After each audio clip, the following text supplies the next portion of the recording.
नमस्कार, म विष्णु काया। पछिल्लो समय नेपाली राजनीतिमा एउटा नयाँ राजनीतिक तरङ्ग र द्वन्द्वको सुरुवात भएको छ। विशेष गरेर लामो समयदेखि नेपाली जनताको एउटा चाहना थियो कि देशमा स्थायी शान्ति होस्, स्थिर सरकार होस्। त्यो सरकारले देशमा नेपाली जनतालाई पनि कम्तीमा पनि आधारभूत आवश्यकताहरू पूरा गर्न सकोस्। देश आर्थिक समृद्धिको यात्रामा जाओस्, देश शान्तिको यात्रामा लम्कोस्, देश समृद्धिको यात्रामा लम्कोस् भन्ने नेपाली जनताको चाहना थियो। त्यही अनुसार नेपालमा लामो समयदेखि बहुमतको सरकार नभएको र अल्पमतको सरकारले गर्दाखेरिमा विभिन्न खेलहरू हुने र त्यसले एकपछि अर्को गर्दै सरकार ढाल्ने र बनाउने र सत्ताको खेल लम्बिरहने भएकोले गर्दाखेरिमा नेपाली जनताले नेकपालाई 2/3 पृष्ठ रूपमा दिएर सरकार चलाउनको लागि राज्य अथवा सरकारमा पठाए। त्यो पठाइसकेपछि करिब 5 वर्षको लागि त्यो सरकारलाई एउटा म्यान्डेट दिएको थियो। 5 वर्ष भनेको धेरै लामो समय हो। 5 वर्षसम्म नेपालमा सही ढङ्गले आर्थिक, सामाजिक, राजनीतिक अथवा राष्ट्रिय अन्तर्राष्ट्रिय सम्बन्धको कुरा गर्ने हो भने धेरै परिवर्तनहरू र धेरै समृद्धिका यात्राहरू लम्काउन सकिन्थ्यो। तर विडम्बना भन्नुपर्छ, देशले धेरै लामो समय परिवर्तनमा खर्चेको थियो, धेरै लामो समय ठुलो द्वन्द्व झेलेको थियो।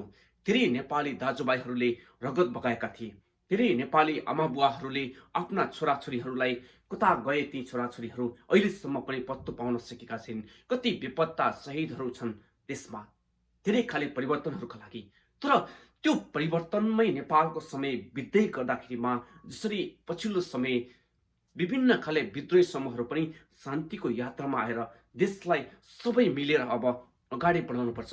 नेपाली जनताको चाहना जसरी देशमा एउटा रोजगारीको सिर्जना होस्, देशमा नयाँ खाले एउटा शान्तिको वातावरण बनोस्, देशमा समृद्धिको यात्रा अगाडि बढोस्, देशमा आर्थिक गतिविधिहरू सञ्चालन होस्, सबैले गरी खाने वातावरण बनोस् भनेर जसरी नेपाली जनताले एउटा नयाँ भरोसा र आकाङ्क्षाका साथ नेकपालाई 2/3 पृष्ठ रूपमा दिएर 5 वर्षको लागि जुन सरकार चलाउने म्यान्डेट दिएका थिए। तर दुर्भाग्यवश भनौँ, नेपाली राजनीतिमा जहिले पनि स्थिरता मन नपराउने अथवा नेपाली राजनीतिलाई खेलिरहने राजनीतिभित्र नेपालमा स्थिरता भन्दा पनि अस्थिरता मचाएर आफ्नो स्वार्थ पूर्ति गरिरहने विभिन्न खेमाहरूले भनौँ अथवा केही कारणले हो, त्यो सत्ताको मोह अथवा आन्तरिक राजनीतिकमा देखिएको जुन एउटा गैर जिम्मेवारीपन छ, त्योले गर्दाखेरिमा नेकपाभित्र एउटा विभाजन निस्कियो। तर पार्टीको विभाजनले गर्दाखेरिमा देशले यति ठुलो भार बोक्दैछ कि, देशले यति ठुलो क्षति बेहोर्नु परिरहेको छ कि त्यो देशको लागि, त्यो राष्ट्रको लागि, त्यो हरेक नेपालीको लागि आज महँगो पर्दैछ।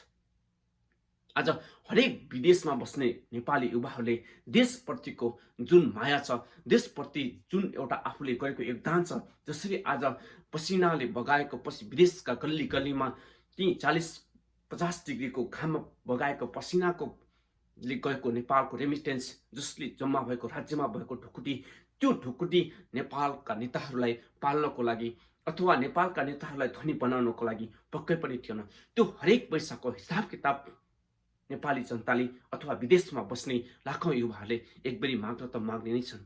तर त्यो पैसाको सही सदुपयोग होस्, त्यो पैसा नेपालका गरिब दुखी असहायहरूको परिवर्तनमा जाओस्, नेपालको शिक्षाको स्तर उन्नतिमा लागोस्, नेपालका दुर्गम जिल्लाहरूमा हस्पिटलहरू बनाउन्, नेपालका दुर्गम जिल्लाहरूमा अथवा नेपालका विकट बस्तीहरूमा सिटामोल पुगोस्, विकट बस्तीहरूमा खानेपानी पुगोस्, शिक्षा पुगोस्, स्वास्थ्य पुगोस् भनेर हरेक नागरिकले कर तिरिरहेको छ।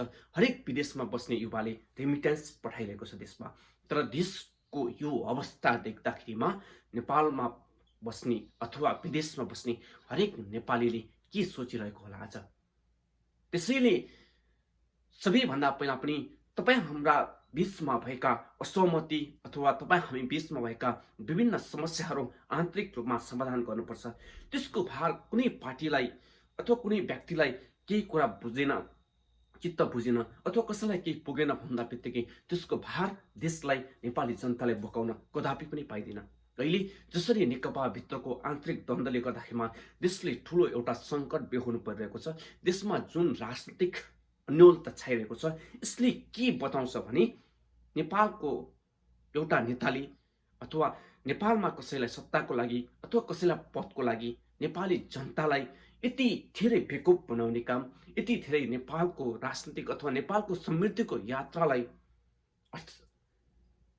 अलमल पार्ने काम अथवा नेपालको जुन एउटा वातावरण छ बन्दै गएको एउटा राजनीतिक आर्थिक सामाजिक त्यसलाई उथल पुथल पार्ने अवस्थामा फेरि पनि नेपालका राजनीतिक दलहरूले जुन खाले एउटा गद्दारी, जुन खाले एउटा अस्तित्वमा फेरि देशलाई फसाउने काम, जुन फेरि एउटा द्वन्द्वमा देशलाई लैजाने जुन राजनीतिक गतिविधि भइरहेका छन्, यसले पक्कै पनि राम्रो एउटा सन्देश चाहिँ दिँदैन।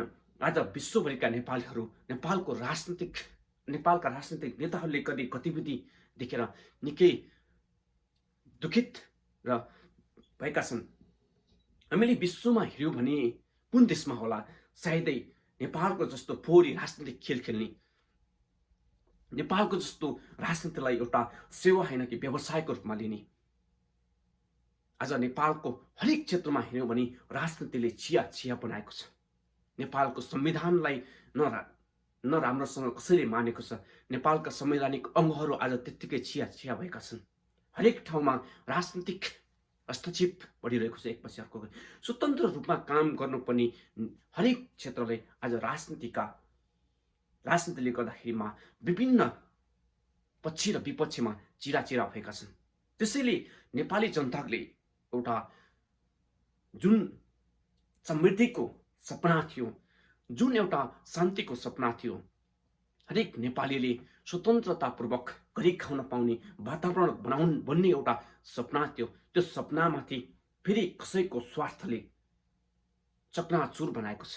एउटा राजनीतिक दलभित्र देखिएको अन्तर्द्वन्द अथवा एउटा राजनीतिक व्यक्तिको लागि कसैलाई सत्ता नपुगेर अथवा कसैलाई काम गर्न पाइएन भनेर जुन देशलाई नै एउटा अन्धकारको भुमरीमा फसाउने फेरि एउटा नयाँ एक खाले राजनीतिक दुर्गन्धित खेल सुरु भएको छ।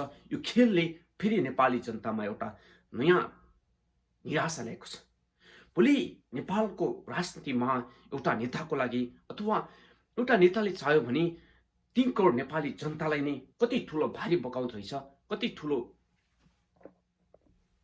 समस्यामा चेल्नु पर्ने रहेछ भन्ने कुरा हामीले अहिले यो देख्न सक्छौँ। हामी विश्वको जुनसुकै ठाउँमा भए पनि नेपालको विकास भएको देख्न चाहन्छौँ, नेपालको समृद्धि भएको देख्न चाहन्छौँ। कुनै पनि विदेशीले नेपालमा सजिलै खेल्ने रणभूमि बनेको देख्न कसैले पनि चाहेको छैन। नेपालको राष्ट्रिय स्वाधीनता, स्वाभिमान, नेपाली जनताको पहिचान विश्वमा सधैँ कहिले नडकमकाउने भएर उभिएको हेर्न चाहन्छौँ। जसरी आज सगरमाथा उभिएको छ, जसरी शान्तिका प्रतीक गौतम बुद्ध विश्वभरि एउटा शान्तिको सन्देश बोकेर बसिरहेका छन्, त्यसरी नै नेपाली जनताले, नेपालका नेताहरू एक आपसमा मिलेर विश्वलाई एउटा नयाँ सन्देश दिएको हामी हेर्न चाहन्छौँ। हामी नेपाललाई जहिले पनि विदेशीहरूको रणभूमि बनाउने अथवा नेपाली नेताहरू आफूमा मिल्न नसक्ने विदेशीहरूले कसैले के भन्यो भने जे गर्न पनि तयार हुने यो प्रवृत्ति जहिलेसम्म अन्त्य हुँदैन तबसम्म नेपालमा यस्ता समस्याहरू फेरि पनि आइरहनेछन्।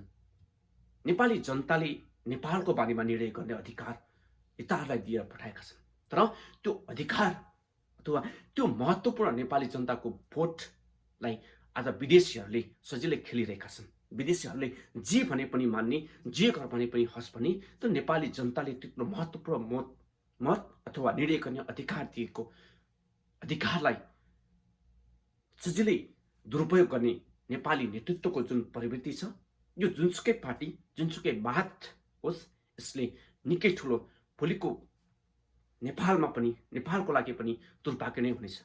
भोलिका आज धेरै लामो समय नेपालको इतिहास हेर्ने हो भने धेरै लामो समय परिवर्तनको लागि, धेरै लामो समय लडाइँको लागि, धेरै लामो समय युद्धको लागि, धेरै लामो समय एउटा सत्ताको लागि खर्च भइसकेको छ। अब नेपाली जनताले यो कसैलाई पनि साथ दिने छैन। जसले नेपाली जनतामाथि समय समयमा गद्दार गर्छ, नेपाली जनताको भोट, नेपाली जनतामाथि गरेका बाचाहरू जसले समय समयमा चिरफार गर्दै हिँड्छ, जसले जनतालाई एउटा जनता नभएर भेडाको रूपमा व्यवहार गरिरहन्छ, त्यसलाई पक्कै पनि अब नेपाली जनताले ठिक पार्नेछन्। त्यो चुनाव अहिले होस्, भोलि होस्, पर्सि होस्, समयले त्यो सबै कुरा बताउन त बताउनै छ। तर पनि नेपालको नेतृत्वले सही मार्ग लिएर अगाडि बढेको हामीले हेर्न चाहेका छौँ। नेपालको राज्यमा बस्ने होस्, सरकारमा बस्ने होस्, बाहिर बस्ने होस्, विपक्ष होस्, पक्ष होस्, सबै राजनैतिक दलहरू एक ठाउँमा आएको हेर्ने हाम्रो मन छ। सबै राजनैतिक दलहरूले एक ठाउँमा आएर राष्ट्रियता, स्वाधीनता, समृद्धिको लागि, आर्थिक विकासको लागि, आर्थिक क्रान्तिको लागि, समाजको रूपान्तरको लागि सबै एक ठाउँमा आएर सबैले एउटा एक मतका साथ देशको लागि डटेर अगाडि बढेको हेर्ने हाम्रो त्यो रहर छ। अहिलेको जुन अवस्था, राजनैतिक अवस्था छ, यसले पक्कै पनि नेपाली जनतालाई राम्रो सन्देश, सुखद सन्देश दिएको छैन। हरेक विदेशमा बस्ने होस्, देशमा बस्ने होस्, हरेक नेपालीको लागि यो निकै दुःखद घटनाहरू घटिरहेका छन्। त्यसैले यो समस्या अथवा यस्तो राजनीतिक भुमरीलाई एउटा काखा लाएर कसरी देशलाई फेरि एउटा राजनीतिक ट्र्याकमा लिन सकिन्छ भन्ने विषयमा हरेक पक्षबाट, हरेक तहबाट, हरेक युवाले चाहिँ नयाँ तरिकाले बहस गरेर हस्तक्षेपकारी भूमिका निभाउन आवश्यक छ। आज देशले एउटा युवा शक्ति मागिरहेको छ। देशले आज हरेक युवालाई एउटा नेतृत्वदायी भूमिका निर्वाह गर्ने एउटा गहन जिम्मेवारी खोजिरहेको छ। हरेक नेपाली जनताले, युवाहरूले यो पुरानो पुस्तालाई एउटा राम्रोसँग एउटा सुझाव सल्लाहको ठाउँमा राखेर नेतृत्व गर्ने जिम्मेवारी आएको छ। त्यसैले हरेक युवाहरूले जसप्रति नेपाली जनताले ठुलो आशा गरेका छन्, राजनैतिक सामाजिक क्षेत्रमा विभिन्न गतिविधिहरू गरिरहनु भएको छ, उहाँहरूलाई म विशेष के आग्रह गर्न चाहन्छु भने अबको यो परिवर्तन अथवा यो भुमरीलाई सही ट्र्याकमा लिनको लागि तपाईँहरूले महत्त्वपूर्ण भूमिका निर्वाह गर्नुपर्ने आवश्यक समय आएको छ। त्यसैले हरेक नेपाली जनताले, हरेक समुदायले अब सचेत भएर अगाडि बढ्ने बेला आएको छ। हामी सधैँ यो राजनीतिक फोहोरी खेलसँग अथवा तपाईँ हाम्रो भोट, तपाईँ हाम्रो महत्त्वपूर्ण समय सधैँ नेता बनाउन अथवा नेतालाई ठुलो धनी बनाउन अथवा नेतालाई अथवा कसैलाई सांसद बनाउन, कसैलाई मन्त्री बनाउन, कसैलाई प्रधानमन्त्री बनाउनको लागि हाम्रो भोट, हाम्रो यो समय खेर पाउन सकिँदैन। जसले यो देशको लागि इमान्दारितापूर्वक काम गर्छ, जसले यो देशको स्पष्ट एउटा विकासको मार्गचित्र ल्याउँछ, उसैलाई हाम्रो भोट अथवा तपाईँ हाम्रो निर्णय उसैलाई दिन आवश्यक छ। हामीले सोच्ने बेला आएको छ। धेरैचोटि भोट गरिसकेका छौँ, धेरैचोटि धेरै नेताहरूलाई माथि पठाइसकेका छौँ। तिनीहरूले के गरेका छन्, तिनीहरूले नेपाली जनताको लागि, नेपाल देशको लागि, यो समाजको लागि के गरे भन्ने कुरा छ। तपाईँ हामी सबै खाले बात, सबै खाले कुटभन्दा माथि उठेर यो देशको एउटा रक्षाको लागि, यो देशको राष्ट्रियताको लागि, यो देशको समृद्धिको लागि, यो देशको विकासको लागि, यो समाजको परिवर्तनको लागि एकबेर सबैले सोच्ने बेला आएको छ। हरेक विश्वभरि छरिएका नेपाली दाजुभाइ, विशेष गरेर युवा वर्गहरूमा म यो आग्रह गर्न चाहन्छु कि तपाईँ हाम्रो एउटा महत्त्वपूर्ण समय आएको छ। यो समयलाई हामीले सही सदुपयोग गरेर देशलाई सही दिशामा लगेनौँ भने भोलि देशमा एक खाले कल्पना नगरेको द्वन्द्व अथवा कल्पना नगरेको समस्यामा देश बस्ने सम्भावना देखिरहेका छौँ। नमस्कार।